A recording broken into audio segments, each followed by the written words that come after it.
So, we're going to Macau. First time ko pumunta sa Macau ngayon. So,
yan nga no, first time ko mag-travel sa Macau. So grabe, so excited ako.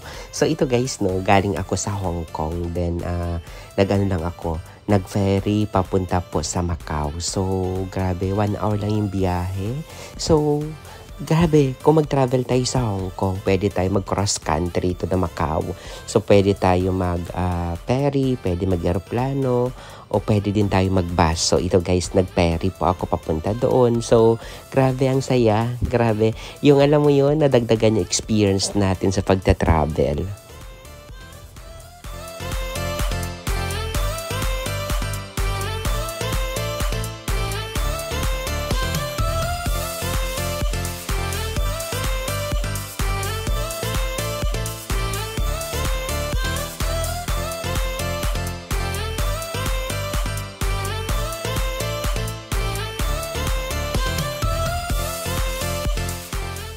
Siyempre, hindi pwede tayo na hindi tayo mag-picture taking. So, sa lahat, no, kahit saan lang tayo na area, as long as meron tayong bit-bit na cellphone, talagang picture taking agad. So, grabe. So, kasi mapapadaanan tayo, hindi naman na natin mababalikan o mauulit. So, mas maganda talaga. Mayroon tayong nakukuhang mga picture para at least may remembrance. So, masisave. So, at least paulit-ulit natin balikan po yung mga alaala natin, no, kung saan man tayo napadpad doon.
ayan, kakadating lang namin dito sa sa may sa may Macau Airport. So, for sure,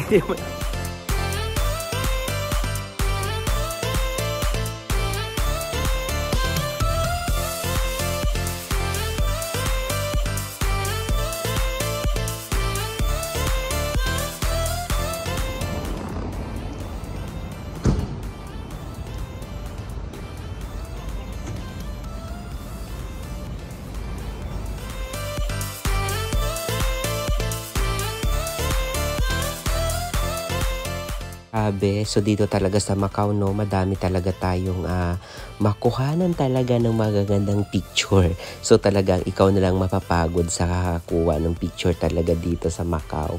Ang daming area na pwede nyo pwede kayo maka-outfit ng gusto nyo. Talagang magagamit yung talaga.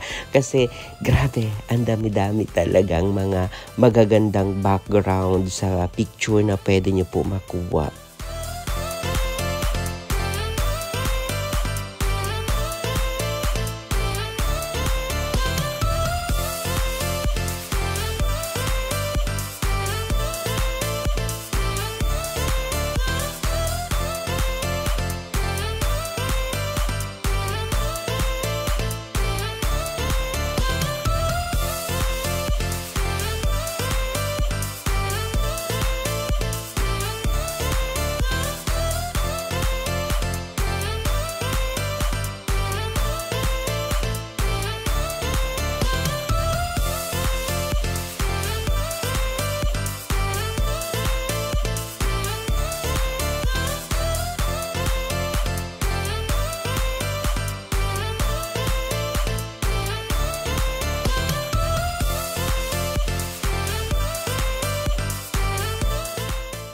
Alam mo yun, sa sobrang ganda ng lugar, talagang sabi ko nga sulit na sulit talaga yung trip ko dito sa sa Macau kasi lahat ng gusto mong magawa, selfie, outfit, o kung ano man gusto mong gawin sa sarili mo, talagang nagagawa mo talaga kasi maliban sa hindi ganun ka-crowded yung mga tao.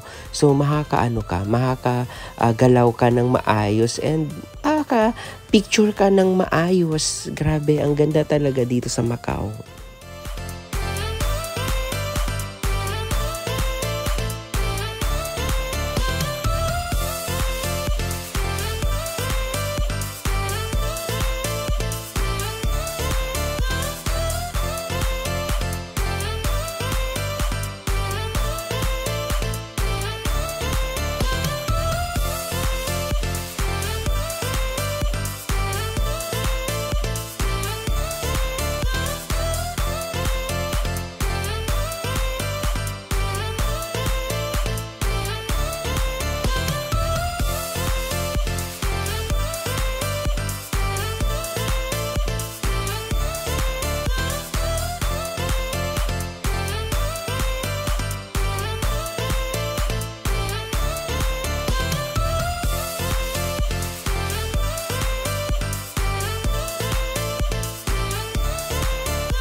Dito na naman kayo pupunta sa di ko alam kung saan to.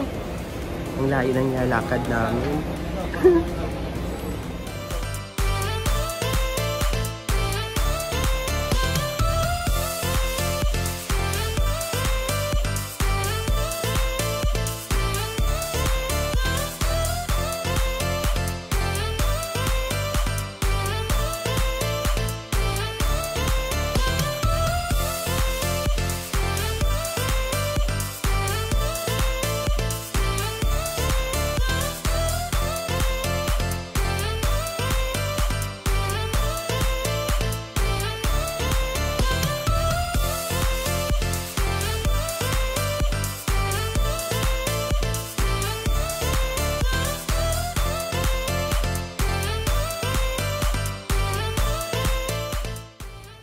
Ito pala guys, no, itong place na dinadaanan ko, ito, at talagang pag dumaan ka dyan, dami-daming pagkain, dami-daming libreng pagkain. So mabubusog ka talaga, may prete sila, depende kung gusto mo bumili o hindi, talagang iaalok nila sa inyo.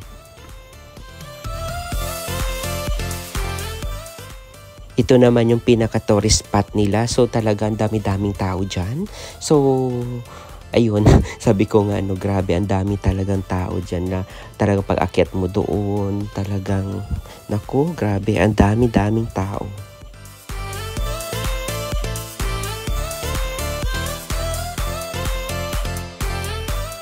And Roman Catholic ito na church na pinaka-oldest church nila. So, ako dyan talagang pagdaan ko nag-wish talaga ako dyan. So, hopefully sana talagang matupad yung 3 wishes ko dito. So, grabe. So, Lord, ikaw na bahala sa wish ko dyan. So, pag nakapasok tayo dito guys, ang dami yung mga tourist na pumapasok sa loob, nagdadasal, and magandang loob. So, ito yung loob po ng simbahan.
Siyempre, sa sobrang saya mo talaga sa travel sa Macau, talagang mapapasayaw ka na lang talaga. So, alam mo yun, sulit yung gastos, sulit yung pagod, and talagang, sabi ko nga ganun kasaya. Pag nagta-travel ka talaga, talagang, sabi ko nga, no, parang hindi mo na inintindi yung gastos mo talaga, yung mga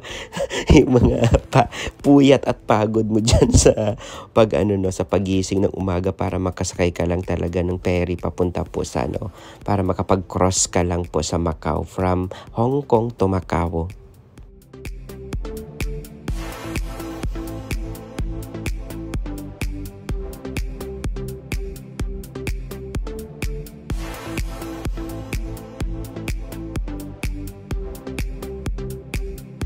Ayan. So medyo dito kami sa loob ng anong lugar nga to, sir? Venetian. Venetian Hotel.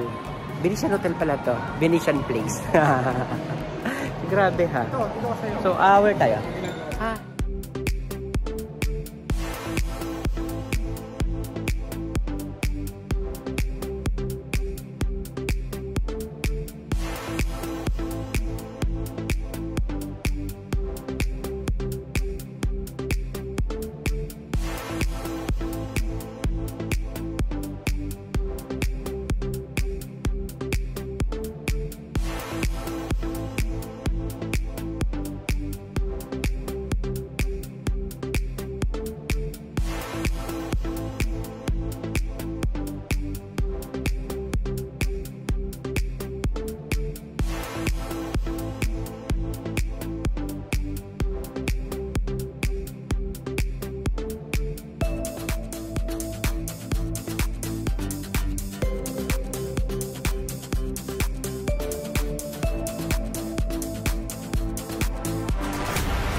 sabi ko nga kahit saan pwede ka mag-picture, talagang masusulit talaga yung masusulit talaga yung outfit mo pag dito ka talaga pumunta sa Macau, kasi ang dami-daming pwede mong pagpicturean. Talagang wow, the best talaga. And hindi sila hindi sila masita or hindi kanila pagagalitan ng mga guard pag pag nagpipicture ka dito sa kanila.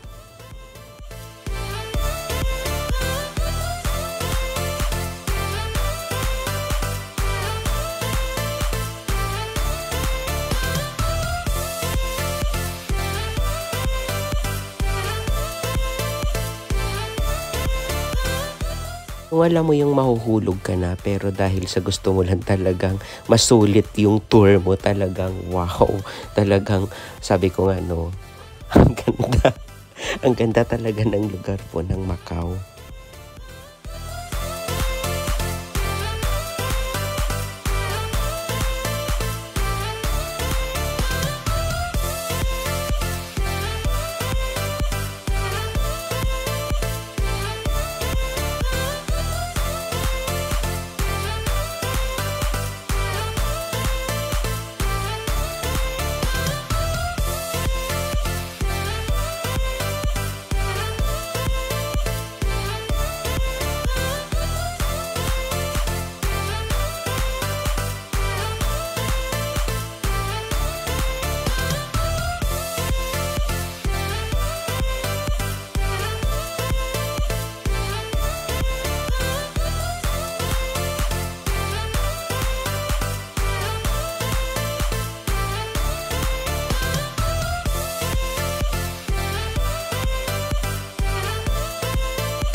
mo yun, yung hindi ka lang kontento talaga sa pagkuha sa'yo, yung hindi mo nagustuhan yung nakuha na video para sa'yo. Kaya paulit-ulit kang nagtitake. So, alam mo yun, ang daming take para lang talaga mayroon kang pang-upload para talagang maganda yung kalalabasan ng video. So, nakailang beses ka talagang nag-shoot para lang talaga ma-perfect mo yung pang-reels, yung pang-upload sa TikTok.